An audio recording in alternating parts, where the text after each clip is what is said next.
Before you can understand the subject of history, you must first understand the subject of time. Time is simply an arbitrary measurement of the motion of objects through space. Space is not linear. Space is determined by the point of view of an ISB when viewing an object. The distance between an ISB and the object being viewed is called space. Objects, or energy masses, in space do not necessarily move in a linear fashion. In this universe, objects tend to move randomly, or in a curving or cyclical pattern, or as determined by agreed-upon rules. History is not only a linear record of events, as many authors of Earth history books imply, because it is not a string that can be stretched out and marked like a measuring tool. History is a subjective observation of the movement of objects through space, recorded from the point of view of a survivor, rather than of those who succumbed. Events occur interactively and concurrently, just as the biological body has a heart that pumps blood, while the lungs provide oxygen to the cells, which reproduce, using energy from the sun and chemicals from plants, at the same time as the liver strains toxic wastes from the blood, and eliminates them through the bladder and the bowels. All of these interactions are concurrent and simultaneous. Although time runs consecutively, events do not happen in an independent, linear stream. In order to view and understand the history or reality of the past, one must view all events as part of an interactive whole. Time can also be sensed as a vibration which is uniform throughout the entire physical universe. Time is a difficult factor to measure, as it depends on the subjective memory of a ISB, and there has been no uniform record of events throughout the physical universe since it began. As on Earth, there are many different time measurement systems, defined by various cultures, which use cycles of motion and points of origin to establish age and duration. The physical universe itself is formed from the convergence and amalgamation of many other individual universes, each one of which were created by an ISB, or group of ISBs. The collision of these illusory universes commingled and coalesced, and were solidified to form a mutually created universe. Because it is agreed that energy and forms can be created, but not destroyed, this creative process has continued to form an ever-expanding universe of nearly infinite physical proportions. On Earth, the ability to determine when an ISB entered the physical universe is difficult for two reasons. 1. The memory of ISBs on Earth have been erased, and 2. ISBs' arrival, or invasion into the physical universe took place at different times, some 60 trillion years ago, and others only 3 trillion. Every once in a short while, a few million years, an area or planet will be taken over by another group of ISBs entering into the area. Sometimes they will capture other ISBs as slaves. They will be forced to inhabit bodies to perform menial or manual work, especially mining minerals on heavy gravity planets, such as Earth. She told me that the Domain Expeditionary Force first entered into the Milky Way galaxy very recently, only about 10,000 years ago. Their first action was to conquer the home planets of the old empire. This is not the official name, but a nickname given to the conquered civilization by the Domain forces that served as the seat of central government for this galaxy and other adjoining regions of space. These planets are located in the star systems in the tail of the Big Dipper constellation. She did not mention which stars, exactly.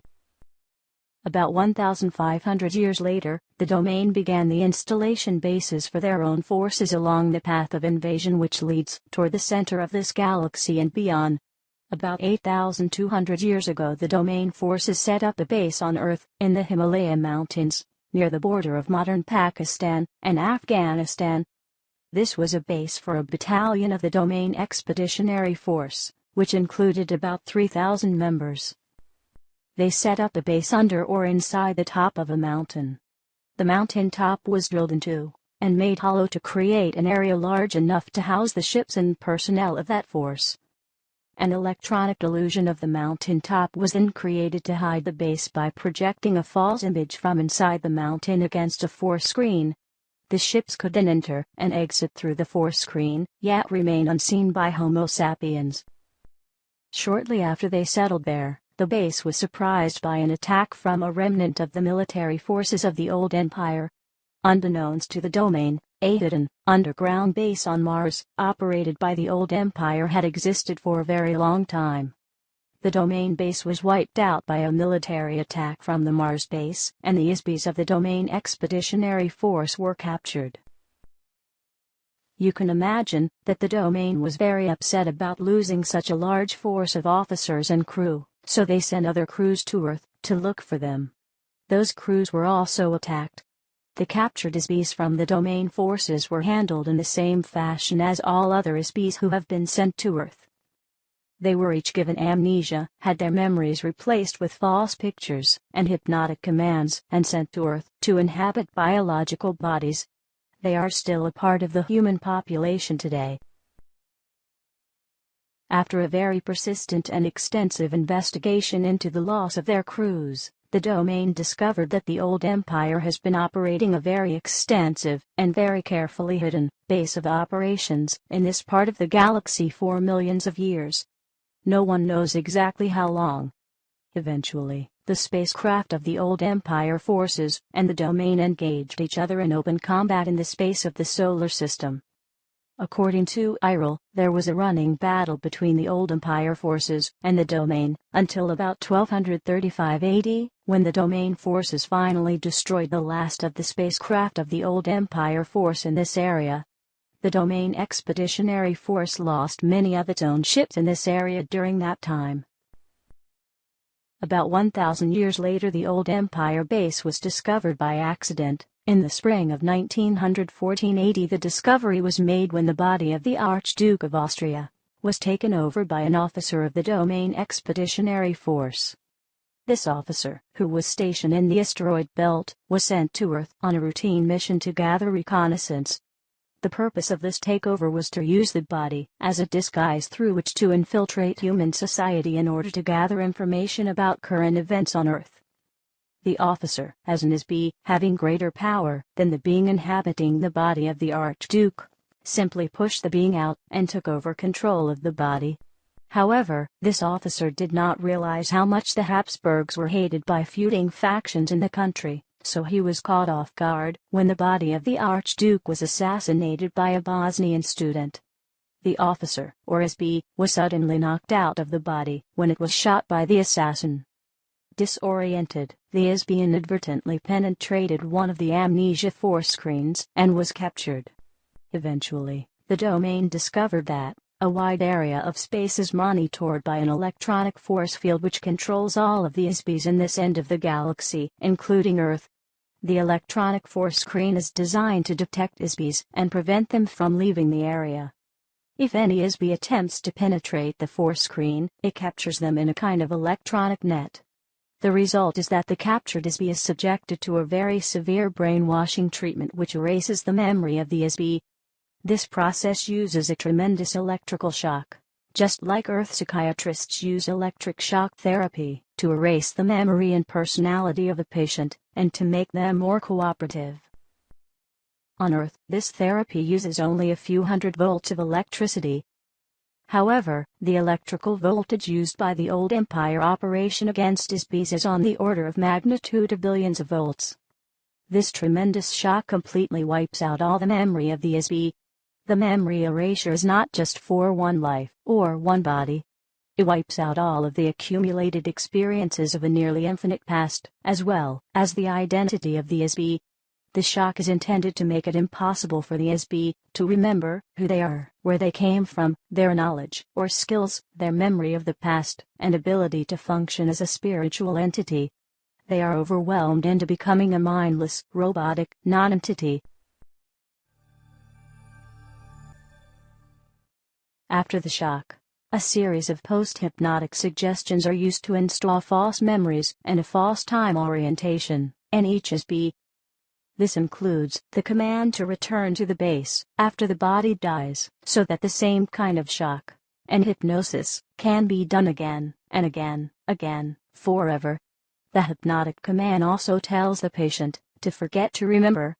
What the domain learned from the experience of this officer is that the old empire has been using Earth as a prison planet for a very long time. Exactly how long is unknown, perhaps millions of years.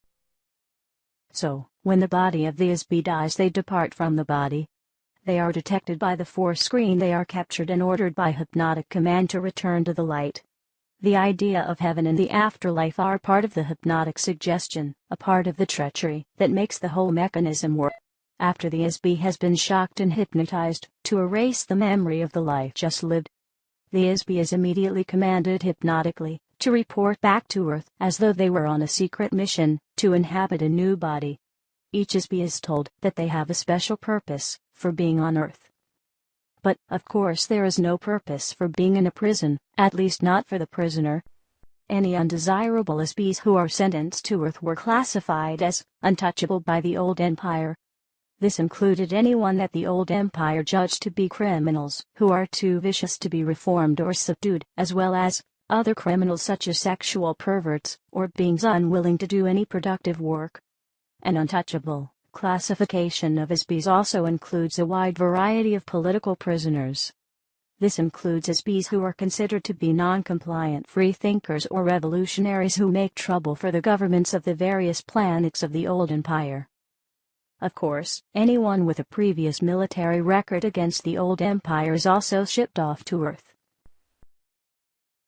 The list of untouchables include artists, painters, singers, musicians, writers, actors, and performers of every kind. For this reason, Earth has more artists per capita than any other planet in the old empire. Untouchables also include intellectuals, inventors, and geniuses in almost every field.